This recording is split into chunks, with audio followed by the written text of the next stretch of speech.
फर्क नजर आएगा।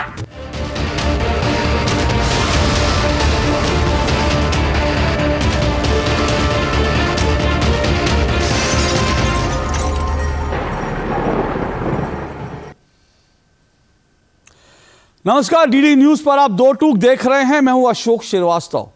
इन दिनों हिंदुस्तान में, भारत में किताबें पढ़ने, किताबें लिखने का चलन बहुत बढ़ गया है। और इसमें जब कभी कोई किताब राजनेताओं से जुड़ी आती है तो उस पर विवाद होना बड़ा स्वाभाविक है, क्योंकि किताब में कुछ ऐसे अतीत के पन्ने खुलते हैं जो पन्ने बहुत हद तक आज भी देश की राजनीति पर सीधा सीधा असर डालते हैं। और ऐसी ही किताब 11 दिसंबर को ऐसी एक नई किताब आ रही है, और वो किताब है पूर्व राष्ट्रपति डॉक्टर प्रणब मुखर्जी की। माफ कीजिएगा, डॉक्टर प्रणब मुखर्जी की किताब नहीं है, बल्कि डॉक्टर प्रणब मुखर्जी से जुड़ी हुई किताब है। ये किताब डॉक्टर प्रणब मुखर्जी की बेटी शर्मिष्ठा मुखर्जी की है। और इस किताब के जो हिस्से अभी तक पब्लिक में आए हैं वो चौंकाने वाले हैं, और साथ साथ वो बड़ा खुलासा करने वाले हैं और राजनीति में एक नई भूचाल लाने वाले हैं। मैं ऐसा इसलिए कह रहा हूं क्योंकि शर्मिष्ठा मुखर्जी ने इस पूरी किताब के अंदर प्रणब मुखर्जी के जीवन के कुछ ऐसी चीजें लिखी हैं जो उन्होंने गांधी परिवार के लिए, यानी राहुल गांधी और सोनिया गांधी के लिए कही। कुछ ऐसी चीजें जो अब तक शायद पब्लिक डोमेन में नहीं आई थी, और कुछ प्रणब मुखर्जी के डायरी के पन्ने भी बताए जा रहे हैं। ऐसे पन्ने जो उनकी जिंदगी के बारे में और उनके जो संबंध थे गांधी परिवार से, उसके बारे में बड़ा खुलासा करते हैं। और ये किताब अभी पूरी तरह से आई नहीं है। मैंने कहा 11 तारीख को प्रणब मुखर्जी की जयंती है और उस दिन ये पुस्तक आएगी, इसका लोकार्पण होगा। लेकिन पुस्तक के जो हिस्से अभी आए हैं उसको लेकर विवाद शुरू हो गया है। कांग्रेस की तरफ से कहा जा रहा है, कई कांग्रेस नेता कह रहे हैं कि प्रणब मुखर्जी को सब कुछ दिया गया था, इस तरह की किताब लिखने की क्या जरूरत थी। कुछ लोग ये कह रहे हैं कि दरअसल शर्मिष्ठा मुखर्जी बीजेपी में आने का रास्ता तलाश रही हैं, इसलिए उन्होंने पुस्तक लिखी। मैं आपको बता दूं, शर्मिष्ठा मुखर्जी खुद भी जो हैं वो राजनीति में रही। उन्होंने दिल्ली में विधानसभा का चुनाव भी लड़ा कांग्रेस के टिकट पर, लेकिन 2021 में उन्होंने खुद को राजनीति से अलग कर लिया। और अब उनकी जो किताब है ये उनके जीवन का नया अध्याय है, लेकिन किस्से पुराने हैं। इस नए अध्याय और किस्से पुरानों पर आज दो टूक चर्चा करेंगे, क्योंकि बड़ी बात इस किताब में क्या है। एक तरफ राहुल गांधी को उन्होंने घमंडी कहा है, और दूसरी तरफ उन्होंने नरेंद्र मोदी को कट्टर देशभक्त प्रणब मुखर्जी ने कहा है। तो घमंडी वर्सेस देशभक्त की एक नई बहस जो है शर्मिष्ठा मुखर्जी की इस किताब से लगता है शुरू होगी, और साथ साथ कई और किस्से भी हैं जिन पर चर्चा होगी। इससे पहले कि आगे बढ़े, आइए इस पुस्तक को लेकर, हालांकि लंबे इंटरव्यू अब तक कुछ पब्लिक डोमेन में आए हैं शर्मिष्ठा मुखर्जी के, लेकिन कुछ छोटा सा एक हिस्सा आपको सुनवाता हूं, और साथ साथ कांग्रेस के नेता इस पर किस तरह से रिएक्ट कर रहे हैं, जरा वो भी सुनिए। खुलकर मैंने एक बार उनसे पूछा था कि आप प्रधानमंत्री बनना चाहते हैं, तो उन्होंने बोला बिल्कुल, कोई भी सीरियस पॉलिटिशियन प्रधानमंत्री बनना चाहेंगे, लेकिन इसका मतलब ये नहीं कि मैं बनूंगा।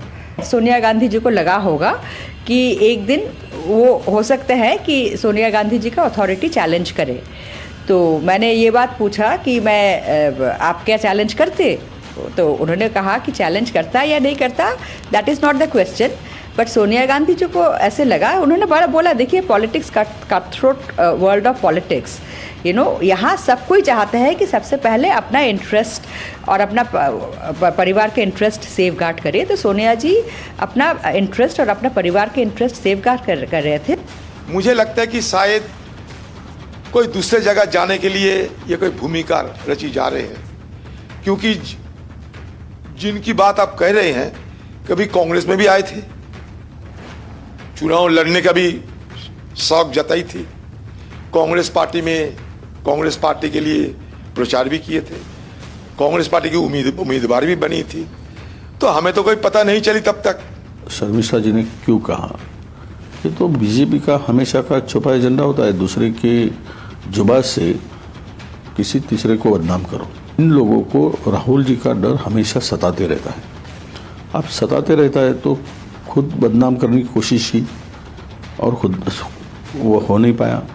अब कोई शर्मिष्ठा जैसे नेता को पकड़ के उनके मुंह से उसकी जुबान से ऐसी बातें करके राहुल जी को बदनाम करने का प्रयास हमेशा ये भारतीय जनता पक्ष का स्ट्रैटेजी है। राष्ट्रपति पद की गरिमा का अपमान न करें। प्रधानमंत्री पद से ज्यादा संवैधानिक रूप से महत्वपूर्ण होता है। और कांग्रेस ये कह सकती है कि जितना ज्यादा बंगाल का प्रतिनिधित्व करने वाले प्रणब मुखर्जी जी जो योग्य थे देश में दिया गया है, उन्हें शायद बहुत कम लोगों को ही सम्मान मिला हो। और प्रधानमंत्री पद अपने लिए रखा था, स्वयं क्यों नहीं ले लिया सोनिया गांधी ने? 1991 में तो हम लोग उनके दरवाजे पे गए थे कि अब आप स्वीकार करिए, उन्होंने नहीं स्वीकारा। फिर उसके बाद जब सरकार बनी 2004 में, हम सब लोगों ने एक मत से कह दिया था उन्होंने, तो जो प्रधानमंत्री पद को ठुकराने वाला परिवार हो उसके लिए ऐसी घटिया बातें कहना शोभा नहीं देता। तो सुना आपने, एक नई बहस शुरू हो गई है और यह भी कहा जा रहा है शर्मिष्ठा मुखर्जी दरअसल बीजेपी में जाना चाहती हैं। बीजेपी अपनी जो भड़ास है राहुल पर जो हमले करने हैं उसके लिए शर्मिष्ठा मुखर्जी का सहारा ले रही हैं। मैं आपको ये भी बता दूं, इसमें शर्मिष्ठा मुखर्जी के कई बयान भी वायरल हुए हैं, उन्होंने कुछ इंटरव्यूज भी दिए हैं। उसमें उन्होंने साफ तौर पर कहा कि मैं कांग्रेस की विचारधारा में यकीन रखती हूं, लेकिन अभी जो है मैं इसलिए अलग हो गई क्योंकि जिन बातों के लिए कांग्रेस बीजेपी को दोष देती थी आज वही सब कुछ कांग्रेस कर रही है, इसलिए मैं फिलहाल राजनीति से मैंने किनारा कर लिया। अब उनका भविष्य में क्या इरादा मैं नहीं जानता, लेकिन जैसे बड़ी बात है इस किताब में जो उन्होंने बड़े खुलासे किए, उन बड़े खुलासों में नरसिंह राव को लेकर बड़े खुलासे, वीर सावरकर को लेकर बड़े खुलासे, और आपने जो सुना प्रणब मुखर्जी को प्रधानमंत्री बनाने को लेकर के, इसमें कोई दो राय नहीं। सभी राजनीतिक विश्लेषक और उस समय जो लोग भी राजनीतिक पत्रकारिता में हैं वो जानते थे कि प्रणब मुखर्जी प्रधानमंत्री पद के सबसे प्रबल दावेदार थे, लेकिन उनको नहीं बनाया गया, डॉक्टर मनमोहन सिंह को बनाया गया। और तब प्रणब मुखर्जी ने कहा था कि दरअसल अपने और अपने परिवार के यानी गांधी नेहरू परिवार के राजनीतिक हित जो हैं सुरक्षित रहें, इसलिए सोनिया गांधी ने उन्हें प्रधानमंत्री नहीं बनने दिया, ऐसा शर्मिष्ठा दावा कर रही हैं। इन्हीं दावों पर आज पड़ताल होगी, इन्हीं दावों पर आज चर्चा होगी। मेरे साथ आज की डिबेट में 4 मेहमान जुड़े हैं, आइए चारों मेहमानों का परिचय करवा दूं। मेरे साथ जो 4 मेहमान जुड़े हैं, मेरे साथ शाजिया इल्मी जुड़ चुकी हैं, बीजेपी की राष्ट्रीय प्रवक्ता हैं शाजिया इल्मी। मेरे साथ राहुल लाल जुड़े हैं, राहुल लाल राजनीतिक विश्लेषक हैं, कांग्रेस समर्थक हैं। मेरे साथ वरिष्ठ पत्रकार 2 वरिष्ठ पत्रकार आज जुड़े हैं, आर राजगोपालन जी, और मेरे साथ वरिष्ठ पत्रकार राशिद किदवई जी जुड़े हैं। दोनों पत्रकारों ने लंबा समय संसद के गलियारों में बिताया है, राजनीतिक पार्टियों की राजनीति को बहुत करीब से देखा है, और अगर मैं गलत नहीं तो प्रणब मुखर्जी साहब को भी करीब से देखा है दोनों ने, और कई किताबें भी राशिद जी ने तो कांग्रेस के ऊपर जो हैं कई अंदरूनी जो कांग्रेस की राजनीति है उस पर किताबें भी लिखी हैं। बहुत बहुत शुक्रिया चारों मेहमानों का।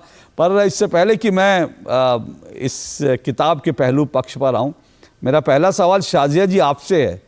जो कांग्रेस के नेता अधीर रंजन चौधरी और बाकी लोग आरोप लगा रहे हैं, वो कह रहे हैं भाई राहुल गांधी जी को बदनाम करने के लिए आप शर्मिष्ठा मुखर्जी से करवा रही हैं, थोड़े दिन में शर्मिष्ठा मुखर्जी बीजेपी में आ जाएंगी, और इसलिए पूरा ये प्लॉट आप लोगों ने मिल के गढ़ा है। बहुत ही अफसोस की बात है कि सिर्फ और सिर्फ हर चीज में कुछ लोगों को सिर्फ कॉन्स्पिरेसी नजर आती है। खैर अधीर रंजन चौधरी तो कुछ भी कह सकते हैं, आज उन्होंने हमटी डमटी भी कह दिया प्रधानमंत्री जी को और अमित शाह जी को।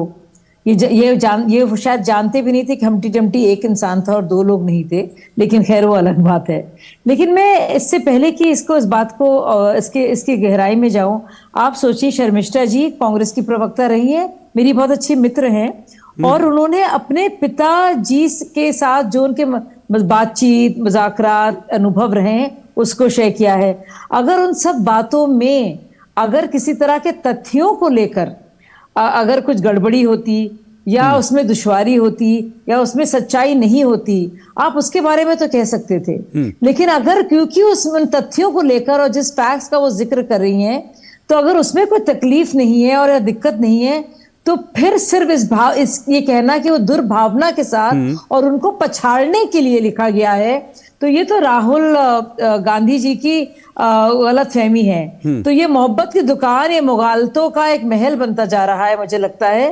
और उनको समझ में नहीं आ रहा है कि ऐसे लोग हैं। और ये एक बार ऐसा बयान बहुत बार आया है, चाहे आप सुनिए सोनोवाल जी को, आप सुनिए हेमंत बिस्वा शर्मा जी को, चाहे आप सुनिए ज्योतिरादित्य सिंधिया जी को, या बहुत सारे जो नेता हैं जो छोड़कर आए हैं, वो बताएंगे आपको दास्तां कि क्या कुछ हुआ है कांग्रेस दरबार में उनके साथ। नहीं, पर शाजिया जी, आपने जो 3 नेताओं का नाम लिया वो तीनों कांग्रेस छोड़कर आपके पास आ गए, तो इसीलिए मैं आपसे कह रहा हूँ, कांग्रेस के कुछ नेता कह रहे हैं कि ये भी शर्मिष्ठा मुखर्जी भी बीजेपी में जाने वाली हैं, इसलिए इन्होंने ऐसा कहा।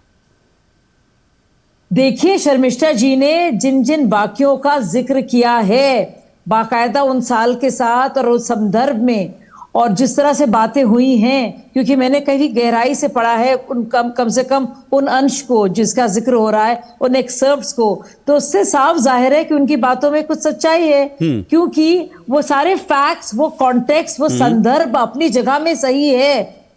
और प्रणब मुखर्जी के आखिरी कुछ सालों में उन्होंने बहुत सी बातों का खुद भी जिक्र किया है। तो ऐसा नहीं है कि शर्मिष्ठा जी खुद मनगढ़ंत कहानियां रच रही हैं। और आपको क्या लगता है कि वैसे लिख लेने से उनको, वो ये चाह रही है कि उनको भाजपा में राज्यसभा मिल जाए, तो वो अपने पिताजी के बारे में जो मेमोआर लिख रही हैं, जो उनके तो उससे ये उनका तरीका है अंदर आने का? मतलब ये तो बहुत बचकाना विश्लेषण हुआ ना। राशिद किदवई जी, आपको लगता है फैक्चुअली जो है, मैं अभी फैक्चुअल चीज़ों पे बात करता हूं, इनमें से बहुत सारी चीज़ें ऐसे हैं जो फैक्चुअल, जो कुछ हुआ और जो प्रणव दा ने भी कुछ कहा उसके बहुत नज़दीक हैं। ये बात ठीक है कि एक पिता और पुत्री के बीच क्या बातचीत हुई, ये 2 लोगों का आपसी मामला, और उसको लेकर फैक्चुअली कुछ चेक नहीं किया जा सकता। लेकिन जो कुछ इवेंट्स हैं, अगर उनको देखेंगे, सीरीज ऑफ इवेंट्स देखेंगे, तो वो कहीं से भी ऐसा नहीं लगता कि बहुत चौंकाने वाली बात है। तो फिर इसको लेकर इस तरह से सीधा शर्मिष्ठा पर निशाना बनाना, क्या आपको लगता है कि कैसे देखेंगे आप इसको? धन्यवाद अशोक जी। देखिए, मैंने वो किताब पूरी पढ़ी है। किताब बहुत दिलचस्प है और मेरे जैसे लेखक के लिए, पत्रकार के लिए उसमें बहुत सी जानकारियां हैं। प्रश्न 2-3 है जिसका मैं गंभीर चर्चा में मैं उसका जिक्र करना चाहूंगा। प्रणब मुखर्जी ने, जैसा हमारे मित्र राजगोपाल साहब भी जानते हैं कि उन्होंने अपने जीवनी के 3 भाग लिखे, 3 अंश लिखे, और उसमें उन्होंने जो चीजें उन्हें कहनी थी, लिखनी थी, उन्होंने वो सब चीजें लिख दी।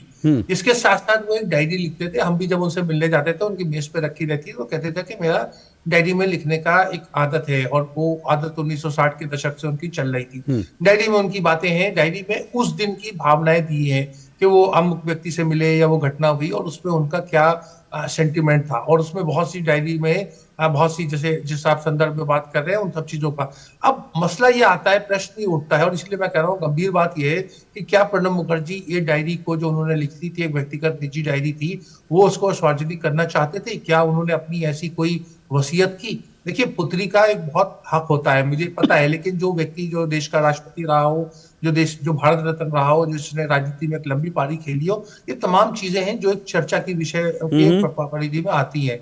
तो प्रणब मुखर्जी की बातें जो है वो एक, हर चीज एक कॉन्टेक्चुअल है कि एक दिन मान लीजिए जैसे अध्यादेश फाड़ने की बात हुई, उस पर वो विचलित हुए थे, ये बात सही है, उस पर वो राष्ट्रपति थे और उनकी संवैधानिक जिम्मेदारी थी, उसके संदर्भ में उन्होंने कुछ लिखा। फिर उसके बाद उन्होंने 2 पेज के बाद में राहुल गांधी की कुछ तारीफें भी करी हैं। इस तरह की तमाम चीजें हैं, लेकिन मैं आपत्ति नहीं दर्ज कर रहा हूं, मैं तो सिर्फ आपको और आपके माध्यम से दर्शकों को बताने की कोशिश कर रहा हूं कि उनके निजी वो थे, और ये उस दिन उस तारीख की उनकी भावनाएं थी। जैसे उन्होंने कहा, एक बड़ी बात का मैं आपको उल्लेख करूंगा, उसके बाद अपनी बात खत्म करूंगा, कि अशोक जी, उन्होंने लिखा कि वो नेहरू गांधी परिवार का 5 लोगों का एक चलना, ये बहुत बड़ा एक कांग्रेस के लिए एक तरीके का एक अभिशाप था। लेकिन मैं आपको बताऊं कि उन्होंने कई बार, जब जैसे सोनिया गांधी नई राजनीति में आई और उनको जो कांग्रेस की पार्लियामेंट्री पार्टी पर पकड़ चाहिए थी, तो प्रणब दा ने उसका रास्ता सुझाया कि आप पार्लियामेंट्री पार्टी की, सीपीपी की चेयरपर्सन में जाइए। और आज भी कभी अगर ऐसी स्थिति आती है, ऐसा राजनीतिक रूप से लगता नहीं कि कभी भी अगर कोई कांग्रेस को अगर प्रधानमंत्री बनने की कि अगर उस भूमिका में आए तो वो सोनिया गांधी की मंजूरी उसे चाहिए होगी। जैसे अभी मल्लिकार्जुन खड़गे हैं, कांग्रेस अध्यक्ष है, लेकिन वो राज्यसभा में नेता प्रतिपक्ष है, वो केवल और केवल सोनिया गांधी की वजह से, क्योंकि सीपीपी चेयरपर्सन को प्रणब दा की वजह से एक ऐसी अथॉरिटी मिली हुई है कि दोनों हाउस में, मतलब लोकसभा और राज्यसभा में, कांग्रेस का नेता का चयन करने का, मनोनीत करने का उनका अधिकार है, ना कि कांग्रेस अध्यक्ष का। ये तो सिर्फ एक मैंने आपको उदाहरण दिया है। आपने कहा कि आपने आपत्ति नहीं जताई, लेकिन आपने एक विषय सामने रखा। उसी विषय को मैं राजगोपालन जी अगर आपसे आगे बढ़ाऊं, क्या आपको लगता है जो व्यक्ति राष्ट्रपति के पद पर रहा हो, उन्होंने अपनी जीवनी भी लिख दी और अपनी जीवनी में जो लिखना चाहते थे वो सब लिख गए, उसके बाद जो कुछ ऐसे डायरी के पन्ने जो मालूम नहीं प्रणव दा चाहते थे पब्लिक में आए या ना आए, उनको अगर उनकी बेटी ला रही है तो क्या इसको लेकर के कहा जा सकता है कि वो राजनीति कर रही हैं, या उनको इस तरह की राजनीति नहीं करनी चाहिए, या उनको अपने पिता को लेकर के इतना सम्मान बरतना चाहिए था कि ये सब चीजें पब्लिक डोमेन में ना लाती? पब्लिक डोमेन में लेके आना चाहिए था अशोक, क्योंकि कांग्रेस पार्टी का रशीद मुझे जानते हैं, आज नहीं कम से कम 40 साल 30 साल से जानते हैं रशीद मुझे। कांग्रेस का मूल कारण है राइट टू इंफॉर्मेशन। ये सोनिया गांधी का नेशनल एडवाइजरी काउंसिल में फर्स्ट प्राथमिकता था राइट टू इंफॉर्मेशन। ये राइट टू इंफॉर्मेशन एक्ट का जो प्रणब मुखर्जी ने जो श्री गणेशाय नमः लिखा था, उस संबंध में आज प्रणब मुखर्जी का राइट टू इंफॉर्मेशन, उनकी मन की दिलचस्पी जो भी थी वो उनकी बेटी खोलने में कांग्रेस को क्यों आपत्ति होना है? कांग्रेस तो माता जी है Sonia Gandhi, right to information का मदर फिगर फादर फिगर है, वही दे आर ऑब्जेक्टिंग। दूसरी चीज है अशोक जी, जो भी संगठन है, जो भी प्रणब मुखर्जी ने फायर फाइटिंग रूप में लिया है, एडीएमके डीएमके का दूर गया, उनको नजदीक लेके आया। उस टाइम पर मुझे रशीद को पता है, कम से कम रात को 11 बजे 12 बजे बुला करके हम लोगों को समझा देते थे ये आज ये हो गया, पत्रिका में नहीं लिखना है, ये दिस इज व्हाट हैपनिंग। ये न्यूक्लियर 1 2 3 नेगोशिएशन टाइम पर कम्युनिस्ट मार्क्सिस्ट पार्टी का कैसे दरकिनारे करने टाइम पर ये कितना कितना लीडर से बात करके वापस लेके आया। मुलायम सिंह यादव को भी बनाया सेम प्रणब मुखर्जी ने, लेकिन प्रणब मुखर्जी का दर्द बहुत था। उस दर्द कम से कम 30-40 बार में विदेश या अंदर टूर में प्रणब मुखर्जी के साथ ट्रैवल किया है। मुझे ओपनली बोलते थे साहब, लेकिन पत्रकारिता में लिखना नहीं है, डोंट लूज माय कॉन्फिडेंस। इसीलिए हमने उनको गपशप को बहुत प्यारी था, उनको कान जो भी गपशप उनको सुनना बहुत मीठा था, रसगुल्ला की तरह होते थे। मुझे कहा था प्रधानमंत्री जो राष्ट्रपति रूप में, that too in China, Rajagopalan जो मैंने ऑर्डिनेंस लिखा था उसको राहुल गांधी पाड़ा, वो अपमानित किया है। मैं मनमोहन सिंह को फोन करके बोला था उस टाइम पर, ये गलत कर रही है, आप अमेरिका में हैं, इसको पाड़ रहे। एंड सेकेंड थिंग, उनकी जो उस दिन मन की जो प्राथमिकता थी, उन्होंने उबर के डायरी में भी लिखा होगा, क्योंकि हर रात को 10-10:30 बजे 11 बजे डायरी में 4 पॉइंट लिखते थे। आज का अशोक मिला, रशीद किदवाई मिला, राजगोपाल मिला, इन्होंने ये बात कही, क्योंकि याददाश्त के लिए जॉटिंग करते थे। लेकिन जिस दिन ऑर्डिनेंस पढ़ा था, वो दूसरी दिन मुझे प्रणब मुखर्जी साहब ने खुद बोला, आज के मैं दूरदर्शन को द्वारा मैं खुलासा करना चाहता हूँ, रशीद गुस्सा नहीं करना भैया, मैं चीज ओपनली बोल दूंगा मैं, क्योंकि पी चिदम्बरम साहब ने होम मिनिस्टर था, प्रणब मुखर्जी फाइनेंस मिनिस्ट्री में गया है। आज के जो बार बार अदानी के राहुल गांधी बोलते हैं, उनकी नजरिया से आप देखोगे, आज के नजरिया से पुराना चीज देखोगे, सच्चाई निकलती है। पी चिदम्बरम साहब ने गांधी परिवार कहने के वास्ते ऐसे होम मिनिस्टर, प्रणब मुखर्जी वित्त मंत्री थे, उनकी कमरे में जासूसी का एक बटन रखा था। जी, वो तो पूरी खबर वायरल हुई थी। सुना अरे सुनो अशोक जी, सुनो, मुझे रोकना नहीं है आपने, ओके स्पीड को रोकना नहीं है। जी बोलिए जी। उस टाइम की बात है, सोनिया गांधी ने अदानी अंबानी से प्रणब मुखर्जी क्या बात कर रहा है वो सुनना चाहती थी। अच्छा, उसके लिए प्रणब मुखर्जी का हवाला दे के पी चिदम्बरम को ड्यूटी लगाया। दूसरी चीज है, जिस दिन जो नीला राडिया टेप आया, कम से कम 40 पत्रकार को बदनाम कराया पी चिदम्बरम ने। उस टाइम पर 2 दिन बात कर रहा है, पी चिदम्बरम ने बोला मैं I was listening to one and the other end came to me. ये क्या चीज है? पत्रकार को भी जासूसी किया आपने। ये सारा चीज मिस्टर प्रणब मुखर्जी का प्रधानमंत्री बनाने के लिए रुकावट डाला है राहुल गांधी ने। ओके, सीधी सीधी वो साहब ने मुझे कहा है। ओके, वो मैं आज कुल्लाना एक सेकंड होके करके खत्म नहीं करना भैया। हाँ, अच्छा, जी जी जी, मुझे दिल में है, मैं बोल दूंगा आज। ओके ओके ओके जी। अच्छा, ये चीज है। दूसरी है, मुझे लगता है प्रणब मुखर्जी का मन पर आपने अच्छा टाइटल दिया है, गमंडिया। तो सेम वर्ड साहब ने मुझे भी यूज किया है। ये लड़का है, विदेश जाते रहता है, मैंने रुकवाया। ये राहुल गांधी को बोलते थे चानी यूपीए रिजीम पर। अभी तो 10 साल नरेंद्र मोदी रिजीम में 280 बार राहुल गांधी ने विदेश जा करके आया है। वो क्या कर रहे विदेश में? प्रणब मुखर्जी को भी, उनको भी आईबी रिपोर्ट थी, RAW रिपोर्ट थी, ठीक है, तब भी ये किताब में भी जिक्र किया है। सेकंड थिंग, मैं इस पे आता हूं सर। ओबामा साहब ने ये किताब लिखा है। हाँ हाँ, ठीक है, ठीक है। भी राहुल गांधी का जिक्र किया। नहीं, मेरा प्रणब मुखर्जी ने किया है, प्रणब मुखर्जी ने जिक्र किया। ये क्यों? ये ड्रामाबाजी राहुल गांधी का शुरू से ये करते थे।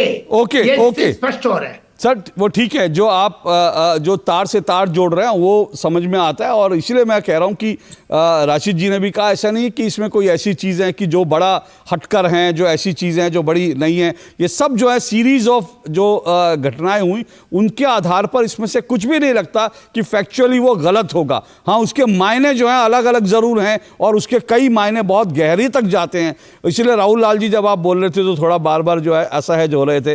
राहुल लाल जी, सवाल ये है कि उसमें ऐसा क्या जो कुछ वो कहते थे पत्रकारों से, जो उनके मन की बातें थी, जो कुछ प्रणब दा महसूस करते थे, वो सब लिखा है। अगर ऑर्डिनेंस फाड़ने पर प्रणब दा ने राजगोपालन जी को भी बोला कि भाई राहुल गांधी को घमंड है अपने नेहरू और गांधी परिवार होने का, वही चीज उन्होंने अब शर्मिष्ठा ने किताब में लिखी। फिर इसको ये कहना कि शर्मिष्ठा मुखर्जी जो है बीजेपी में जाना चाहती हैं इसलिए, तो इस तरह से करके आप लोग अपनी क्रेडिबिलिटी लूज कर रहे हो ना।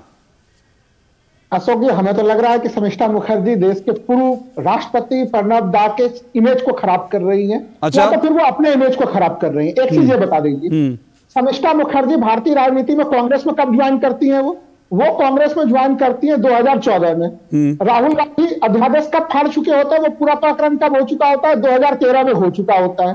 अगर कांग्रेस में राहुल गांधी की स्थिति ऐसी थी, उनके पूज्य पिताजी ये बात ऑफ द रिकॉर्ड कहते थे अपनी बिटिया रानी को, तो फिर उनको उसी पार्टी में ज्वाइन करने की क्या जरूरत पड़ी तक? तो इसका मतलब है या तो वो गलत है या उनके पिताजी गलत है।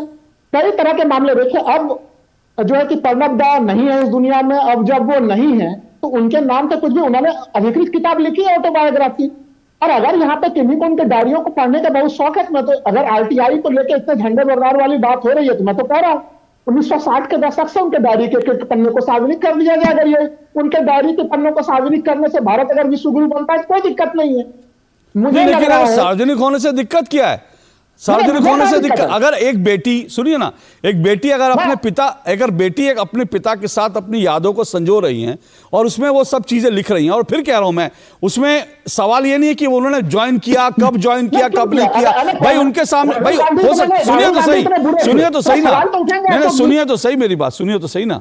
सवाल यह है कि उनके पिता वहां पर थे, इसलिए उनको सहज लगा कि भाई मैं भी कांग्रेस में जाऊं, उनको सहज लगा, उन्होंने कांग्रेस ज्वाइन की। ये थोड़ी है पिता ने अगर कांग्रेस के लिए 2 बातें बोल दी तो सोचे मुझे कांग्रेस में क्यों जाना है। वो तो कह रही हैं कि मुझे कांग्रेस की विचारधारा में ही आस्था है, लेकिन मुझे जो है इसलिए नहीं जमा, क्योंकि जिन बातों का जिनका विरोध करते थे उसी। सुन लीजिए हाँ, कोई ना बोले ना, सुन लीजिए साजिया जी। देखिए आपने जब साजिया जी ने जो लाइन बोली थी तो मैं उसका भी जवाब देते हुए आऊंगा, सुन लीजिए।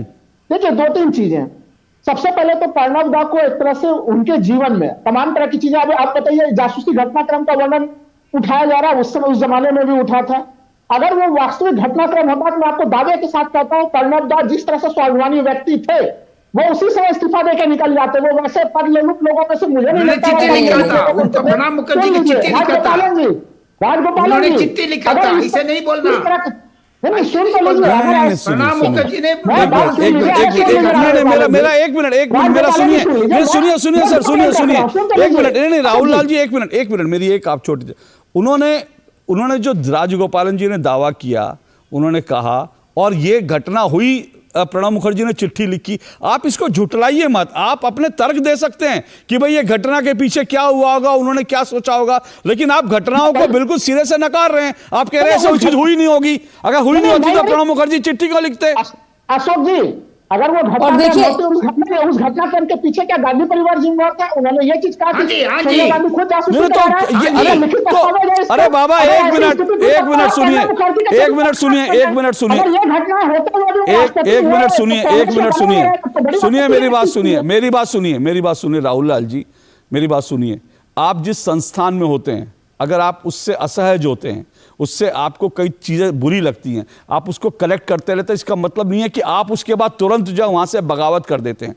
मैं अगर डीडी न्यूज़ में बैठा हूं, दूरदर्शन में बैठा हूं, तो हो सकता है कि यहां की कुछ सिस्टम में कोई चीज़ ऐसी हो जो मुझे खलती होंगी, मुझे लगता होगा इसको ठीक करने की ज़रूरत है। आप जिस सिस्टम में बैठे हैं आपको लगता होगा ठीक, लेकिन इसका मतलब ये तो नहीं है कि मैं वहां से बगावत करके चला जाऊंगा। अगर प्रणब मुखर्जी कांग्रेस में थे, कांग्रेस के कद्दावर नेता थे, और उस वक्त उनको लगता था कि कांग्रेस ही एकमात्र पार्टी है जिसको सर्व कर सकते हैं, कांग्रेस ही एकमात्र पार्टी है जिससे वो आगे बढ़ सकते हैं, जिससे वो देश के लिए कुछ कर सकते हैं, तो बहुत सारी खामियां उन्होंने देखी, उसके बावजूद वो कांग्रेस में रहे, उसमें क्या आपत्ति है? और अगर उनकी उस समय उन्होंने जो खामियां देखी, अगर आज वो रेलेवेंट हैं, अगर आज लगता है कि राहुल गांधी, जिसे कि कांग्रेस आज अगला प्रधानमंत्री बनाना चाहती है, और प्रणब मुखर्जी को लगता था कि वो घमंडी हैं, तो फिर ये बात पब्लिक डोमेन में आना है, उसमें क्या दिक्कत है? अशोक जी, खाली मैं एक ही लाइन कहूंगा। 1986 में जब उनको लगा था कि वो राजीव गांधी के साथ असहज थे, वो बाहर निकल गए थे। 1989 में फिर वो चले आए थे कांग्रेस पार्टी। अरे सर, फिर आप गलत ट्रैक पे जा रहे हैं। मैं गलत ट्रैक पे नहीं जा रहा हूं। फिर आप गलत ट्रैक पे जा रहे हैं। वो कांग्रेस वो कांग्रेस में थे, निकल क्यों नहीं गए? ये सब सवाल हमारे सामने इररिलेवेंट है। ये सब सवाल इररिलेवेंट है। आप या तो ये कहिए कि जो सीरीज और घटनाएं बताएंगे वो सब झूठी हैं। उन्होंने कभी नहीं कहा राहुल को घमंडी, वो कह ही नहीं सकते क्योंकि राहुल के तो बड़े मुरीद थे। आप या तो ये कहिए, क्योंकि मुझे समझ में नहीं आ रहा। मुझे नहीं लग रहा है वो राहुल गांधी को कभी भी घमंडी कहेंगे, एकदम बिल्कुल असंभव वाला मामला है। मैं तो साजिया इल्मी जो कुछ सच्चाई कह रहे थे, मैं उसी तरफ, जिन्होंने उधर ज्योतिरादित्य सिंधिया की तरफ इशारा डाला, उन्होंने जो है कि असम के मुख्यमंत्री हेमंत बिस्वा शर्मा की तरफ ध्यान दिया। मैं मानता हूं कि भारतीय राजनीति में कहीं अपर्णा यादव वाली स्थिति ना हो जाएगी कि समिष्ठा मुखर्जी की। नहीं, मैं आपसे राहुल जी 5 चीजें मैं कहना चाहूंगी आपसे। 5 चीजें मैं आपको लिखकर, ये क्या बात सच नहीं है कि नरसिम्हा राव जिससे उनकी बहुत ही घनिष्ठ मित्रता थी, उनके पार्थिव शरीर को कांग्रेस ऑफिस में आने नहीं दिया गया? ये सच है ना, ये तथ्य है। उन्होंने ये भी कहा है, सुनिए मुझे एक एक करके। दूसरी बात, उन्होंने ये तक कहा है राहुल गांधी के बारे में, और 2013 में जो ऑर्डिनेंस पढ़ा है वो सबने देखा है। मुझे याद है वो अन्ना हजारे आंदोलन का पीक वक्त था, तो आपको उसमें बहुत सारी उनकी मुखालफत हुई थी। तो ये यकीन करने में मुझे दिक्कत नहीं है कि प्रणब मुखर्जी को इससे आपत्ति हो सकती है। तीसरी बात, उन्होंने राहुल गांधी को, आपको चुप रहना पड़ेगा।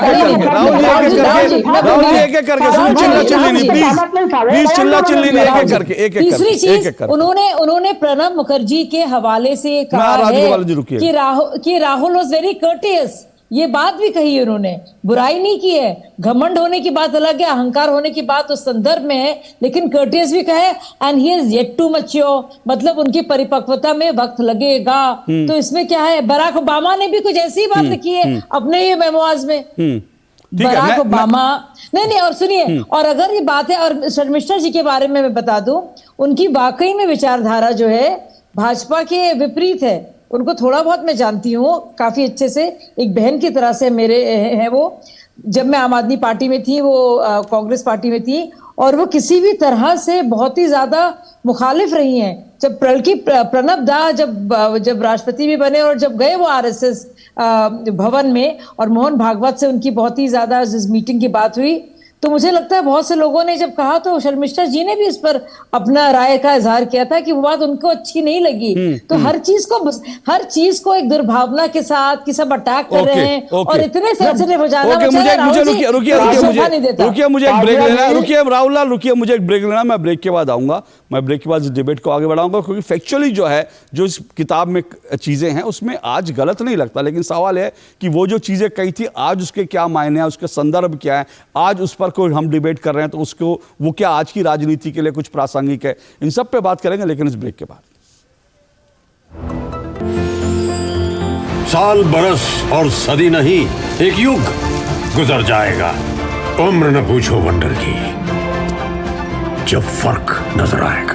वंडर सीमेंट, फर्क नजर आएगा। तुम्हें पता है इन्वेस्टर्स के लिए कि इन्वेस्टर प्रोटेक्शन फंड होता है IPF, लेकिन अगर तुम्हारा ट्रेड एक्सचेंज पर एग्जीक्यूट नहीं हुआ या फिर कोई गारंटीड रिटर्न्स वाली स्कीम है तो ये IPF आपकी मदद नहीं कर सकता है। और अगर आपका ब्रोकर ही डिफॉल्टर बन जाए तो फिर IPF आपको कॉम्पेंसेशन दिला सकता है। कहां से सीखा? NSE की साइट पर। समझकर इन्वेस्ट कर। दीदी नौकरी लग गई। अरे वाह, बधाई हो। तो अब तो ढेर सारी शॉपिंग। हाँ दी, नया मोबाइल। अरे रुको शहजादे, सैलरी से पहले खर्चे। इंस्टेंट लोन भी तो मिलता है। पहले बजट बनाना सीखो, फिर खर्च करो। पर दी, देखो, कमाई का एक हिस्सा हमेशा बचाना चाहिए, लेकिन पार्टी देने से नहीं बचोगे तुम। हाँ दी, पार्टी मेरी, बजट तुम्हारा। अच्छा। RBI कहता है सही वित्तीय बर्ताव करे आपका बचाव। अगर छोले बने तो गोल्डी छोले मसाले, जहाँ जाए रिश्ते बनाए, जहाँ जाए रिश्ते बनाए, गोल्डी मसाले। भारत की पोलियो से जीत की कहानी बड़े बड़े शब्दों में लिखी जाएगी, पर इस जीती हुई लड़ाई को कायम रखने के लिए हमें अपने प्रयासों को जारी रखना होगा, जब तक दुनिया से पोलियो का खतरा पूर्ण रूप से टल न जाए। खतरा है बरकरार, इसीलिए पोलियो की खुराक पिलाना है हर बार। 2 बूंद हर बार, पोलियो पर जीत रहे बरकरार। दादी, आज भी आपकी चाय की दुकान बंद थी? 1 महीने से बीमार हूँ, काम बंद और इलाज का खर्चा अलग। आयुष्मान कार्ड नहीं बनवाया? नाम सुना है, कहाँ बनवाना है, कैसे बनवाना है, इस उम्र में भाग दौड़। कार्ड अभी बन जाएगा। आयुष्मान ऐप पर जाकर अपना या परिवार के सदस्य का नाम लाभार्थी सूची में ढूंढें, आधार OTP या फेस ऑथ द्वारा ऑथेंटिकेट करें, डिटेल्स भरें, अब मोबाइल से फोटो खींचकर अपलोड करें। बन गया। अब ठीक होकर अपने हाथ की चाय पिला दो। और एक प्रकार से PM जय अब गरीबों की जय बन गई है। 5 लाख तक के मुफ्त उपचार की गारंटी, स्वास्थ्य का वरदान Ayushman. Ashutosh Verma, mutual funds distribute. अरे सर जी, म्यूचुअल फंड वाले खुद ही कहते रहते हैं डायरेक्ट इन्वेस्टमेंट कर लो। सारे डायरेक्ट इन्वेस्टमेंट करेंगे तो आपका कौन पूछेगा? हम यहाँ क्यों बैठे, गड्डी सीखने के लिए? सर जी, म्यूचुअल फंड्स का भी सेम फंडा है। शुरुआत में किसी ना किसी को तो म्यूचुअल फंड्स की सारी जानकारी देनी होगी ना। मैंने भी शुरुआत करनी। आप भी मेरे तरह म्यूचुअल फंड्स डिस्ट्रीब्यूटर बन सकते हैं। जानिए कैसे mfdkareshuru.com पर। तो करें शुरू। मोदी सरकार की गारंटी, किसानों को हर साल ₹6,000, 11 करोड़ 80 लाख किसानों को अब तक 2,60,000 करोड़ रुपए की सहायता। हमारा संकल्प विकसित भारत।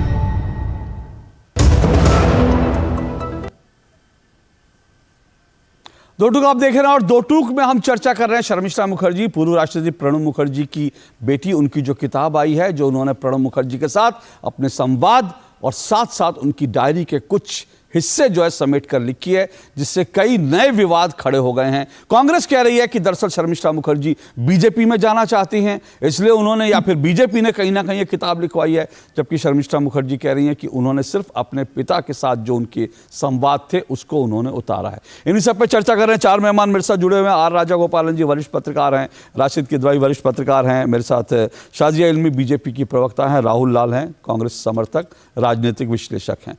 राशिद जी, मैं इससे पहले कि आगे बढ़ूं मैं राशिद जी आपके, उससे पहले मैं एक बात ज़रूर कहना चाहता हूं। राहुल लाल जी जो आपने कहा ना, और जो कांग्रेस के नेता कह रहे हैं, ये अब शर्मिष्ठा मुखर्जी के लिए कहा जा रहा है कि वो कांग्रेस ज्वाइन करने वाली हैं।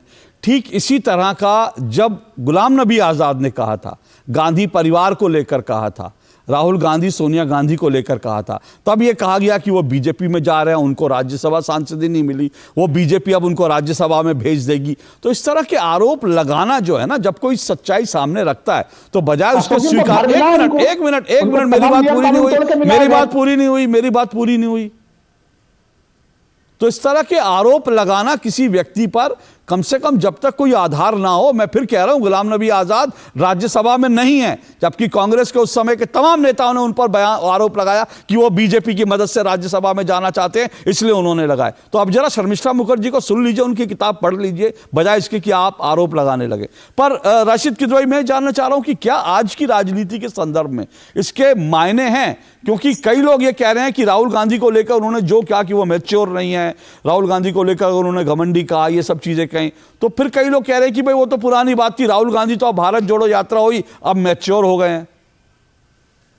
देखिए, मैं फिर अशोक जी वही बात कहूंगा, देखिए क्या प्रणब मुखर्जी की ये मंशा थी या नहीं। देखिए संवेदनशील मामला है। हमारे मित्र राजगोपालन साहब ने भी जो जिक्र किया, देखिए राष्ट्रपति की एक मर्यादा होती है। राष्ट्रपति जो है वो तत्कालीन जो राजनीति पे है उस पर टिप्पणी नहीं करता है। और जैसे प्रणब मुखर्जी ने राजगोपालन जी को कहा कि इसको लिखना मत, या हमसे भी कहते थे कि कहीं आप इस रूप में प्रस्तुत मत करिए, ऑफ द रिकॉर्ड भी उनका कहना, तो वो बड़े मर्यादा के कायल थे और उन्होंने हमेशा इस चीज का, उनके जो राजनीतिक विरोधी भी है वो भी इस बात का ध्यान रखते हैं। किताब में जो मैंने उसका, उनकी जो 3 वॉल्यूम जो है उस पर मैंने रिव्यू में यही लिखा था कि प्रणब मुखर्जी की एक आदत है, उनकी एक आदत थी, वो कहते थे कि there are 3 things, A and B, और सी पार्ट का जिक्र नहीं करते थे। तो मैंने कई बार कहा, मैंने कहा दादा आप सी क्यों नहीं कह रहे? तो वो सी पार्ट जो छुपाने का एक उनका एक अंदाज था, छुपाने का मतलब एक उनका बड़प्पन था। तो मुझे लगता है कि देखिए ये राजनीति में, देखिए पुत्री को बिल्कुल हक है कि पिता के चीजों का जो उसकी उनकी वो विरासत है उसके बारे में वो लिखे। लेकिन एक जो मैंने सिर्फ एक लेखक, एक राजनीतिक संवाददाता के रूप में ये बात मैं बार बार कह रहा हूँ कि थोड़ा सा ये टेढ़ी खीर है, इसका कोई हाँ या ना में जवाब नहीं होता। लेकिन क्या ऐसी चीजें जिसपे प्रणब दा ने अपने जीते जी उनको, देखो अगर जिक्र करना होता उन्होंने राहुल गांधी के बारे में, वो अपनी किताब में लिख रहे थे। और किताब में उन्होंने सरसरी तौर पे जो उन्होंने 3 वॉल्यूम के उसमें जिक्र किया, उन्होंने राजीव गांधी से अपने डिफरेंसेस की बात की है, इंदिरा गांधी के बारे में, सोनिया गांधी के बारे में, तमाम चीजों का उन्होंने हर चीज का जिक्र किया जो वो ठीक समझते थे। अब यहाँ मामला थोड़ा सा मतलब पेचीदा है, राइट टू इन्फॉर्मेशन हम सब कह सकते हैं।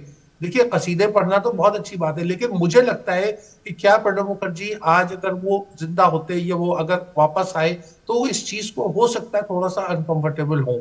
ये एक बात है, एक मेरा मत है, हो सकता है आप उससे इत्तेफाक न रखें। बिल्कुल ठीक बात है, आपका मत है, जाहिर सी बात है। हो सकता है जैसा आपने कहा, यह भी हो सकता है कि प्रणब मुखर्जी अब अगर होते तो शायद वो ये सब चीज़ें चाहते पब्लिक डोमेन में आए, ताकि अपने जाने से पहले वो ये सब चीज़ें पब्लिक डोमेन में डाल के, ये सब इफ़ एंड बट के सवाल हैं जिसमें शायद हम ज़्यादा अभी बहुत नहीं कर सकते। लेकिन मेरा मूल सवाल ये है कि आज की राजनीति के संदर्भ में इसके क्या मायने। राजगोपालन जी, आज की राजनीति के संदर्भ में फिर मैं पूछ रहा हूँ, क्या एक लक्ष्मण रेखा का उल्लंघन जो है शर्मिष्ठा ने कर दिया है इसको, क्या जिस चीज़ को शायद प्रणब मुखर्जी, क्योंकि आपने भी जो बातें कही, आप भी लिखते नहीं थे वो बातें, क्योंकि प्रणब मुखर्जी भी आपसे जो गप्पे करते थे उसको वो चाहते नहीं थे पब्लिक डोमेन में आए, लेकिन आज उसको बात करना या आज उसको पब्लिक डोमेन में लाना कितना सही है? क्योंकि जो प्रणब मुखर्जी साहब ने हम लोग को कहते थे अगले दिन जाने में मौका नहीं देते थे। Suppose if you wrote something he won't allow you, but लेकिन मुझे कॉन्फिडेंस में लेके बहुत बात बोला था। जो किताब में लिखा है, मुझे बोला है, वो दोनों बराबर है। मुझे एक दिन ममता बनर्जी के साथ ये बात करने के बाद मुझे बाहर आया फाइनेंस मिनिस्ट्री रूप में, उस टाइम पर भी बोला था राहुल गांधी विदेश जाकर के क्यों 5 दिन विदेश में जाते हैं, ममता बनर्जी को बोला। आज भी आपको याद होगा इंडी अलायंस होने के पहले भी शरद पवार के साथ ममता बनर्जी ने मुंबई प्रेस कॉन्फ्रेंस में बोला है राहुल गांधी आप बार बार विदेश नहीं जाना। ओके, सो देयरफॉर आज के संबंध में है, पुराना संबंध है। पिछले 25 साल देखोगे, 20 साल देखोगे, यूपीए का 10 साल, एनडीए का 10 साल, लेकिन इसका थ्रेड है ना, मूल कारण वो राहुल गांधी रहा। तब भी बिगड़ते थे, अभी बिगड़ रहे। जो राहुल नाम रखने में मुझे भी डर लगता है। अभी पैनलिस्ट भी राहुल है, मैं उससे बोलूं नहीं बोलूं, मुझे वही डर लगता है। लेकिन राहुल का जो तार है ना जी, वो तार है, वो गुलाम नबी आजाद को अच्छी तरह से जानते हैं, मिस्टर ए.के. एंथनी का अच्छी तरह से जानते हैं। जितना दौर पत्रकार से मिस्टर प्रणब मुखर्जी कुल्लम कुल्ला बोलते थे, उतना ओपननेस था उनकी मंत्रिमंडल में, जितना परिवार थे उस सबको। लेकिन एक दिन सब लीक होते जा रहे हैं, कमलनाथ को ऊपर, पी चिदम्बरम को ऊपर, कपिल सिब्बल को ऊपर, प्रणब मुखर्जी का गुस्सा था। उस टाइम पर मुझे कहा था, I order every minister should keep the mobile phone outside the cabinet room. वो भी लिखा है। ओके। क्योंकि उनकी पता है ये लीकेज उधर कैबिनेट में बैठ करके पत्रकार को मैसेज भेजते थे। सो उनको रुकाया प्रणब मुखर्जी ने। वो मनमोहन सिंह सरकार को बचत किया है, वो राहुल लाल क्यों उसको नहीं जिक्र कर रहे हैं। सो देयरफॉर प्रणब मुखर्जी ने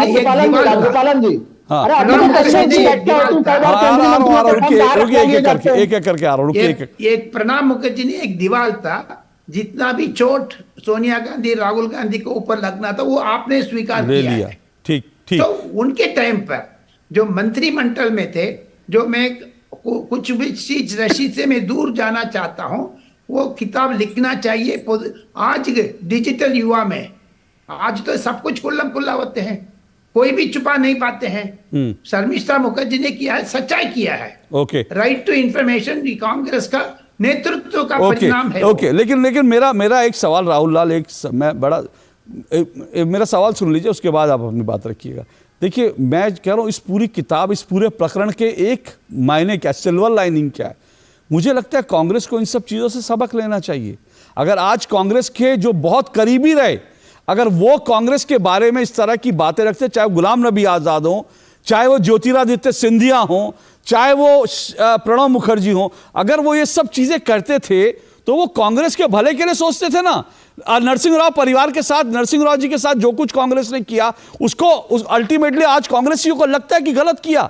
वीर सावरकर के साथ जो कुछ सोनिया जी को खराब लगा, उनकी प्रतिमा लगाना, प्रणब मुखर्जी ने कहा, उन्होंने क्या। आज कांग्रेस जब शिवसेना दबाव डालती है तो कांग्रेस को बैकफुट पे आना पड़ता है। तो जो चीजें आपको आज सीख मिलनी चाहिए, वो सीख लगता है लेने को तैयार नहीं कांग्रेस। तो इसमें भी बहुत सारी सीख ली जा सकती है इस किताब के माध्यम से। क्यों नहीं लेते आप लोग सीख? देखिए, सबसे सीख लेने वाले चीजों से राहुल गांधी सीख बिल्कुल ले रहे हैं, और हमें नहीं दिख रहा जिस तरह से भारत जोड़ो यात्रा में निकले और देश के एक नागरिक से वो मिल रहे थे, कहीं से भी उनकी कोई अहंकार या कोई घमंड वाली कोई छवि मुझे कहीं से भी नजर नहीं आती। वो तो देखिए जन जन से मिलने वाले लोगों में से। अतीत की कहानियों को छोड़ दीजिए, मैं तो वर्तमान पे आ जा रहा हूँ। आप कह रहे हैं कि कितने प्रासंगिक है ये मामले।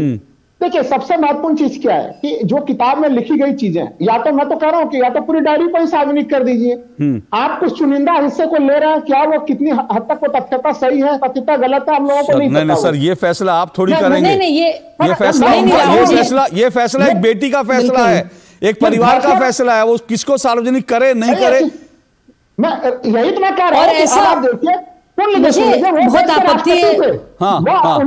उनके पिता के साथ देखिए, आप साजिया जी भूल कर रही हैं, वो केवल उनके पिता नहीं है, इस देश के वो सम्मानित राष्ट्रपति रहे, सबसे बड़ा संवैधानिक पद है इस देश में, राष्ट्रपति का पद। वो उस पद पर बैठे हुए थे, और उस पद के दरमियान में हम लोग जानते हैं कि वो पद जो है वो गैर राजनीतिक पद है, कोई राजनीतिक पद नहीं है। अरे तो बाबा राष्ट्रपति वो रहे तो, लेकिन वो राष्ट्रपति से पहले राजनेता भी थे। और एक राजनेता की डायरी के पन्ने होते हैं ना, और एक अगर राजनेता की डायरी के और राष्ट्रपति की डायरी के पन्ने भी अगर आते हैं तो उसमें हर्ज क्या है, मुझे लगता है आज के दौर में। अगर एक राष्ट्रपति ऐसा क्या है जो गैर मुनासिब है? नहीं, राहुल जी तक वो राष्ट्रपति के पद पे थे। 18, 19, 20, 2020 में निधन हुआ, स्वर्गीय हुए हैं वो। अगर उनकी इच्छा होती तो क्या? अरे बाबा, एक फिर वही बात नहीं, फिर वही बात। हम इस बात पे डिबेट क्यों कर रहे हैं, उनकी इच्छा थी या नहीं थी? सवाल यह है कि आज एक मिनट रुकिए। हो सकता है कि जो है अमिताभ बच्चन जिस बंगले में रहते हैं, वो उनके पिता का बंगला था, तो वो बंगला बेचना था, उनके पिता को बेचना था, नहीं बेचना था, ये हरिवंश राय बच्चन अगर तय करके नहीं है, अमिताभ बच्चन तय कर रहे हैं ना आज, उसमें किसको क्या आपत्ति हो सकती है? राहुल गांधी के ऊपर हमले करने अगर किया जा रहा है क्या? सॉरी, राहुल गांधी के हमले के रूप में क्यों उनका उपयोग हो रहा है? मैं तो देख पा रहा हूं राहुल गांधी पे हमले एक किताब, अरे इस किताब में सुनिए इस किताब में बड़े सारे किस्से हैं। सवाल यह कि एक किस्सा नहीं है, एक किस्सा नहीं है तो अरे बाबा एक मिनट, आप क्या चाहते हो? नहीं, आप क्या चाहते हो? नहीं राहुल लाल, आप क्या चाहते हो कि जो अच्छा है वही आए, बाकी नहीं आए? अगर कोई चीज आई राहुल का अगर दुर्व्यवहार हुआ, उन्होंने जो ऑर्डिनेंस फाड़ा गलत फाड़ा, उसको लेकर उन्होंने घमंडी कहा, तो इसमें क्या हर्ज है? अगर उनको लगता है प्रधानमंत्री नरेंद्र मोदी कट्टर देशभक्त हैं तो उसमें क्या? अगर प्रणब मुखर्जी प्रधानमंत्री नरेंद्र मोदी की कार्यशैली से प्रभावित हैं तो थे, उसमें क्या दिक्कत है पब्लिक डोमेन में आने में? अशोक जी कोई दिक्कत नहीं है पब्लिक डोमेन में आने में। मैं कह रहा हूं सत्य के साथ छेड़छाड़ नहीं होनी चाहिए। अरे बाबा ये आप कैसे तय कर रहे हैं छेड़छाड़ हो रही है? मुझे बताइए आप कैसे दावा कर रहे हैं छेड़छाड़ हुई है? किताब पर राहुल जी शाजिया बोलिए। नहीं राहुल लाल सुनिए मेरी बात। मेरा सिर्फ एक वो है, देखिए आप ये कहें कि आप सत्य छेड़छाड़, ये मुझे लगता है कि ये बड़ा ये आरोप ही बचकाना आरोप है, ये आपको लगाने का कोई हक नहीं है। मैं फिर कह रहा हूं सीरीज एक मिनट आप कहें कि कांग्रेस पार्टी इतनी बुरी थी, राहुल गांधी इतनी बुरी थी, फिर 2014 को अभी तो कांग्रेस के किसी नेता ने नहीं कहा कि ये चीज गलत लिखी है, ये चीज झूठी लिखी है। वो आप अशोक जी मैं तो नोटिस दे रहा हूं, इसका जवाब नहीं कोई दे रहा हूं। मैं तो कह रहा हूं कि अगर उनको इतनी ज्यादा समस्या राहुल जी आप इतने ज्यादा परेशान हो रहे हैं। शाजिया एक मिनट रुकिए, कांग्रेस से नाखुश थी तो भाई आप 2014 में राजनीति को कांग्रेस में क्या करने के लिए? राहुल जी आज अगर कांग्रेस को सफल राहुल जी एक मिनट, राहुल जी धीरे मैं समझ नहीं पा रहा हूं आप क्या कहना चाह रहे हैं। रुकिए धीरे से समझाइए, एक एक करके एक मिनट। शाजिया बोल रहे उसके बाद आपको, लेकिन जरा समझाइए प्यार से, धीरे समझाइए, क्योंकि मैं समझ नहीं पा रहा हूं आपकी आपत्ति किस बात की है, मैं बिल्कुल नहीं समझ पा रहा हूं। शाजिया पहले बोलिए आप। भाई उनकी आपत्ति बहुत साफ है, इनके हमनाम पर कि कुछ कोई भी बात जो सकारात्मक ना हो, जिसका सच से कुछ भी लेना देना हो, इनको दुखदाई लगेगी। लेकिन आप बताइए ऐसी क्या बात है जो गैर मुनासिब है? ये मैं सवाल का जवाब ये जो रशीद साहब ने कहा है उस पर, इसके बारे में पूछ रही हूँ। अगर उन्होंने शाह बानो प्रकरण का जिक्र किया है कि हिंदू मध्यम वर्ग उससे हटा है, या उन्होंने इस बात को कहा है कि डेमोलिशन जो हुआ था बाबरी मस्जिद का तो एक बहुत बड़ा टर्निंग पॉइंट था, और उसमें अगर उन्होंने कहा है तो उसमें मुझे समझ में नहीं आता है। ये तो एक बहुत बड़ी एक ये आम राय बनी इसको लेकर, लोग जानते हैं, इस पर कई किताबें लिखी गई हैं। अगर उन्होंने कहा है she won't make me PM, सब जानते थे कि मनमोहन सिंह ही सोनिया जी की चॉइस थे और इसीलिए वो बने। मुझे समझ में नहीं आ रहा है इसमें तकलीफ क्या है। अगर वो कह रहे हैं कि बाकायदा भारत रत्न मिला, मोदी सरकार ने दिया, और कांग्रेस और घर कांग्रेस परिवार से कोई नहीं आया, कांग्रेस पार्टी से कोई नहीं आया, तो क्या बाबा आपको बुरा लगा? तो उन्होंने कहा क्या मैं बुरा मुझे लगेगा जब वो नरसिम्हा राव जी की पार्थिव शरीर को ही कांग्रेस दफ्तर में नहीं लाए। मतलब ये सारे तथ्य हैं, ये सब हुए हैं, दुनिया ने देखे। तो मुझे समझ में नहीं आ रहा, तो नहीं समझिए, सुनिए मेरी बात को। तो राहुल जी आप समझ रहे हैं मेरी बात को, तो इसमें क्या तकलीफ हो रही है? एक मिनट राशिद की दवाई रिस्पॉन्ड करना चाहते हैं। राशिद जी बोलिए। एक मिनट राशिद। हाँ शाजिया आपकी बात बिल्कुल सही है। शाजिया देखिए उनकी जो उन्होंने अपनी जीवनी लिखी, उन जीवनी में उन्होंने तमाम प्रकरण का जिसका आप उल्लेख कर रही है, शाहबानो वाले मामले को लेकर के, बाबरी मस्जिद वाले मामले को लेके, नरसिम्हा राव वाले मामले को लेकर के, सब चीजों का उन्होंने उसमें उल्लेख किया है। बात जो केवल एक जो मैं एक व्यवहारिक बात, देखिए शादिया आपके पिताजी भी बड़े पब्लिक फिगर, बड़े नामी ग्रामी व्यक्ति। देखिए क्या होता है कि जो ये संपत्ति की बात नहीं है कि कोई संपत्ति हो, जो आपने मकान का हवाला दिया कि कोई मकान के पिता का है तो पुत्र उसको बेचे, उसका हक होता है। यहाँ के ऊपर एक उसका इंटेलेक्चुअल प्रॉपर्टी के अलावा एक और मर्यादा की बात होती है कि जो अपनी जिंदगी में प्रणब मुखर्जी ने जो चीजें नहीं लाने, देखिए जो जैसे मैं आपको उदाहरण देता हूँ कि जैसे मौलाना आजाद थे, मौलाना आजाद ने कहा कि इंडिया विंस फ्रीडम के उन्होंने कुछ एक चैप्टर उन्होंने उस वक्त नहीं छपवाया था, उन्होंने कहा था कि मेरे मरने के 30 साल बाद वो चीज सामने आया और 30 साल बाद वो किताब छपी। इस तरह की हमें प्रणब मुखर्जी की अभी कोई ऐसा उन्होंने ऐसा कहा हो कि उनकी डायरी उनके मरने के बाद ऐसा, देखिए उस किताब में मैंने पढ़ा है, मुझे भी कहा है साहब ने, मैं मरने के बाद एक किताब रिलीज करूंगा कि जो चीजें उन्हें लगती थी कि वो सार्वजनिक रूप से आनी चाहिए वो उन्होंने लाई। और उसमें भी मैं इस किताब पे कोई आपत्ति नहीं कर रहा, मैं तो किताब का मैं कह रहा हूँ किताब बहुत अच्छी है मेरे जैसे व्यक्ति के लिए, क्योंकि बहुत सी चीजें कि मुझे उसमें एक रेफरेंस मटेरियल मिल गया, मुझे नहीं आने वाली और भी नस्लों को मिलेगा। लेकिन यहाँ के ऊपर एक थोड़ा सा एक प्रॉब्लमेटिक एरिया है, क्योंकि हर चीज का एक रेफरेंस टू कॉन्टेक्स्ट नहीं। हम सारे मित्र यहाँ पर बात कर रहे हैं कि नरसिम्हा राव के साथ जो बदसलूकी की कांग्रेस ने, वो भी मरने के बाद में वो खुद बताते थे कि जब नरसिम्हा राव प्रधानमंत्री बने तो उन्होंने प्रणब मुखर्जी से कहा कि आप एक कैबिनेट तैयार करिए, कैबिनेट की रूपरेखा।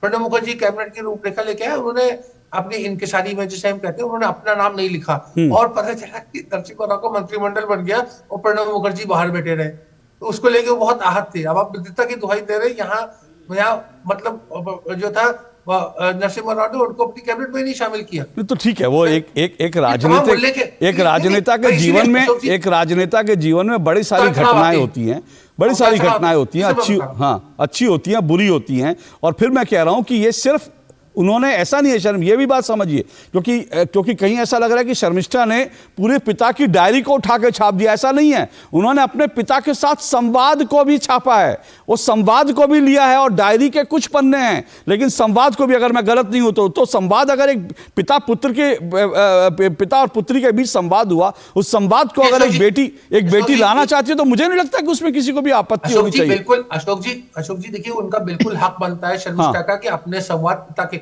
लेकिन फिर वो शर्मिष्ठा मुखर्जी की किताब होती। यहाँ पर बात यह है कि प्रणब मुखर्जी की किताब हो गई एक तरीके की, क्योंकि डायरी प्रणब मुखर्जी की है। आप दो चीजों में अंतर समझिए। ओके, और इसीलिए मैं उसके राजनीति में नहीं जा रहा हूँ। हाँ, ठीक है। मैं रिस्पॉन्ड, राजगोपाल जी और राहुल जी रिस्पॉन्ड करेंगे, लेकिन मैं एक ब्रेक ले रहा हूँ। ब्रेक के बाद इस डिबेट को आगे बढ़ाएंगे। जुड़े रहिए हमारे साथ। साल, बरस और सदी नहीं, एक युग गुजर जाएगा। उम्र न पूछो वंडर की, जब फर्क नजर आएगा। वंडर सीमेंट, फर्क नजर आएगा। अब क्या देख रहे हो पापा? तुम कहते हो ना कि स्टॉक मार्केट में बहुत सोच समझ कर इन्वेस्ट करना चाहिए, बस थोड़ा सा ज्ञान ले रहा हूं। किससे? हर एक स्टॉक्स एक्सपर्ट है, मस्त एजुकेशनल वीडियोस बनाता है और अच्छी इन्वेस्टमेंट की टिप्स भी देता है। पापा इन वीडियोस पे ना जाएं, अपना रिसर्च खुद करें या सेबी रजिस्टर्ड इन्वेस्टमेंट एडवाइजर से संपर्क करें। एजुकेशन के नाम पर कुछ इन्फ्लुएंसर्स अक्सर इन्वेस्टर को मिसगाइड करते हैं, नुकसान आपका होगा। सोचकर समझकर इन्वेस्ट कर, अगर छोले बने तो गोल्डी छोले मसाले, जहाँ जाए रिश्ते बनाए, जहाँ जाए रिश्ते बनाए, गोल्डी मसाले। माँ, ये खीर किसके लिए? आज तेरे दादाजी का जन्मदिन है, उनके लिए। तो मैं दादाजी को क्या दूं? अपना मोबाइल फोन देना। ये क्या कर रही है? दादाजी के लिए आयुष्मान कार्ड बना रही हूँ। घर बैठे? हाँ। आयुष्मान ऐप पर जाकर अपना या परिवार के सदस्य का नाम लाभार्थी सूची में ढूंढें, आधार, OTP या फेस ऑथ द्वारा ऑथेंटिकेट करें, डिटेल्स भरें। अब मोबाइल से फोटो खींचकर अपलोड करें। दादाजी, ये लीजिए अपना आयुष्मान कार्ड। ये उपहार तो जीवन भर काम आएगा। और एक प्रकार से PM जय अब गरीबों की जय बन गई है। 5 लाख तक के मुफ्त उपचार की गारंटी, स्वास्थ्य का वरदान आयुष्मान। मम्मी, कॉलेज की क्रिकेट टीम में ना मेरा सिलेक्शन हो गया है। Very good. कॉलेज की टीम में तो आ गया, देश की टीम में रजिस्ट्रेशन कब करवा रहा है? वो कैसे? तुम वोटर बन के देश की टीम का हिस्सा बन सकते हो। देश का फॉर्म भरो, देश की टीम का हिस्सा बनो। वोट करना सिर्फ तुम्हारा अधिकार ही नहीं, बल्कि तुम्हारा कर्तव्य भी है, समझे? जी हाँ, अगर आप भी 18 साल के हो रहे हैं तो आज ही वोटर हेल्पलाइन ऐप डाउनलोड करके वोटर लिस्ट में अपना नाम जुड़वाकर वोटर बने। और हाँ, एग्जिस्टिंग वोटर्स भी अपनी जानकारी वोटर लिस्ट में अपडेट करें, जिससे देश की टीम और मजबूत बने। वोटर लिस्ट में नाम मतलब देश के लिए वोट करने का अधिकार, यानी देश की टीम में रजिस्ट्रेशन। तुमने नौकरी छोड़ दी, अब आगे क्या प्लान है? Full time mutual fund distribution. बेटा, इतने में घर कैसे चलेगा? पापा, मेरे पास 150 क्लाइंट्स ऑलरेडी हैं और नए क्लाइंट्स मिलते रहते हैं। अब नौकरी छोड़कर full time mutual fund distributor ही बनूंगा। आप भी मेरी तरह म्यूचुअल फंड डिस्ट्रीब्यूटर बन सकते हैं। जानिए कैसे? mfdkareshuru.com पर। तो करें शुरू। समय पर एडवांस टैक्स भरना है जरूरी, क्योंकि इससे होती है विकसित भारत के निर्माण की जरूरत पूरी। विकसित देश का लक्ष्य हासिल करने के लिए हर भारतीय का योगदान अत्यंत महत्वपूर्ण है। आपका एडवांस टैक्स देश के बुनियादी ढांचे को मजबूत बनाने, शिक्षा, सामाजिक योजनाएं व देश की सुरक्षा और स्पेस कार्यक्रम जैसे महत्वपूर्ण कार्यों को अंजाम देने में काम आता है। तो फिर अपनी एडवांस टैक्स की जिम्मेदारी समय पर पूरी करें। याद रखिए, वित्तीय वर्ष 2023-24 के लिए 75% टोटल पेएबल एडवांस टैक्स का भुगतान 15 दिसंबर 2023 तक किया जाना चाहिए। कंपनीज, कॉर्पोरेट्स या फिर सैलरीड एम्प्लॉइज जिनकी TDS या TCS कटने के बाद भी कर देयता 10,000 रुपए या उससे अधिक है, तो फिर एडवांस टैक्स देना आवश्यक है। प्रत्येक आयकर दाता एक राष्ट्र निर्माता। भारत की पोलियो से जीत की कहानी बड़े बड़े शब्दों में लिखी जाएगी, पर इस जीती हुई लड़ाई को कायम रखने के लिए हमें अपने प्रयासों को जारी रखना होगा, जब तक दुनिया से पोलियो का खतरा पूर्ण रूप से टल न जाए। खतरा है बरकरार, इसीलिए पोलियो की खुराक पिलाना है हर बार।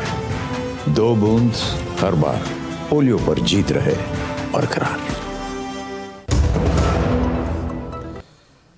तो दो टूक आप देख रहे हैं और दो टूक में हम चर्चा कर रहे हैं शाजिया जो शर्मिष्ठा मुखर्जी की किताब है, उसके बाद जो तमाम विवाद उठे उन पर चर्चा कर रहे हैं। मेरे साथ 4 मेहमान जुड़े हैं। समय बहुत कम है। राजगोपालन जी, सिर्फ 30 सेकंड में, जो राशिद किदवई जी ने कहा कि किताब शर्मिष्ठा की होती तो ठीक था, लेकिन ऐसा लग रहा है कि प्रणब मुखर्जी की किताब होगी, तो इस तरह की चीज़ें से बचा जाना चाहिए था। मुझे रशीद बड़ा अच्छा मित्र है, लेकिन उनकी कार्रवाई ऐसे, उनकी जो सोच ऐसे है, लेकिन मुझे उससे दूर हट करके प्रणब मुखर्जी साहब एक दिग्गज नेता था, उनकी मन पर पीड़ा थी, वो सारा उनकी डायरी में लिखा। उनकी बेटी को बोला, आप रशीद को बोला, मुझे भी बोला, हम लोग तो लिखा नहीं है, किताब नहीं बनाया, लेकिन उनकी बेटी ने, प्रणब मुखर्जी ने विल लिख करके किया है। मुझे कहा था साहब ने, मेरे दिगांत को बात, ये सारा कोल्लम कुल्ला कर दीजिए करके। सो देयरफॉर मुझे लगता है शर्मिष्ठा मुखर्जी ने देश का सेवा की, कांग्रेस को जो दूध को दूध, पानी का पानी पढ़ा गया है, उसी टाइम पर शर्मिष्ठा मुखर्जी का धन्यवाद देना चाहिए, क्योंकि she brought out the mindset of Pranab Mukherjee. Okay. और मुझे लगता है राहुल, बहुत संक्षेप में सवाल ये कि अगर वो ये लिख रही हैं और वो कि भाई सोनिया गांधी नहीं चाहती थी उनको प्रधानमंत्री बनाना, क्योंकि गांधी नेहरू परिवार के हितों की उनको चिंता थी, तो इसमें कौन सी ऐसी बात है जो पब्लिक डोमेन में नहीं है? सभी जानते हैं एक वंशवादी पार्टी है, वहां पर गांधी नेहरू परिवार के जो हित बचाने के लिए सब कुछ किया जाता है, उसमें कौन सी बड़ा रिवीलिंग बात आई है? अशोक जी, आज के संदर्भ में हम लोग कांग्रेस को वंशवादी पार्टी कर भी नहीं सकते। कांग्रेस एक इकलौती राष्ट्रीय पार्टी है जिसके कि कांग्रेस अध्यक्ष का पूरा निर्वाचन हुआ और उसके मामले में आपने कितने सारे डिबेट करवाए थे। सुन लीजिए आप तो देखिए, आप एक सेकंड, मैं केवल यही कह रहा हूं कि आपने हेडिंग लगाया कि शर्मिष्ठा ने क्या निष्ठा बदली, तो मैं यही कह रहा हूं उन्होंने निष्ठा बदल दी है। और अगर उनको ये बातें बहुत गंभीर लगती तो फिर 2014 में वो कांग्रेस की राजनीति में आते ही 2014 में विफल हुई। 2014 में वो राजनीति में आई, विफल हुई कांग्रेस की राजनीति में, भारतीय जनता पार्टी की राजनीति में जाने की तैयारी। ठीक है। 2014 में उन्होंने क्या किया था, क्या नहीं किया था, सवाल ये नहीं है। लेकिन जो आप कह रहे हैं मैंने जो निष्ठा बदली, मैंने उस पर क्वेश्चन मार्क लगाया, क्योंकि मुझे मालूम था आप लोग ये क्वेश्चन जरूर उठाओगे, इसलिए मैंने लगाया। लेकिन मेरा मन कह रहा है, मुझे नहीं पता, मैं कोई भविष्यवाणी। सुनिए सर, मेरे पास समय नहीं है। राहुल जी मेरे पास समय नहीं है। आवाज नीचे कर दीजिए राहुल जी, मेरे पास समय नहीं है, प्लीज। मैं सिर्फ कह रहा हूं कि मैं कोई भविष्यवक्ता नहीं हूं, लेकिन मैं फिर भी जो मुझे लगता है, गुलाम नबी आज़ाद के बारे में भी आप लोगों ने गलत टिप्पणियां की थी, गलत बयानी की थी, गलत भविष्यवाणी की थी। मुझे लगता है शर्मिष्ठा को लेकर भी आप जो लोग आरोप लगा रहे हैं वो सब आरोप आपके गलत साबित होंगे, ऐसा मेरा मानना है। लेकिन आगे क्या होगा इंतजार करेंगे, पर फिलहाल ये किताब पढ़ने लायक है, दिलचस्प है, पढ़ी जानी चाहिए। बहुत बहुत शुक्रिया मेरे सभी मेहमानों का दो टूक में शिरकत करने के लिए। आज बस इतना ही, कल मुलाकात होगी। नमस्कार।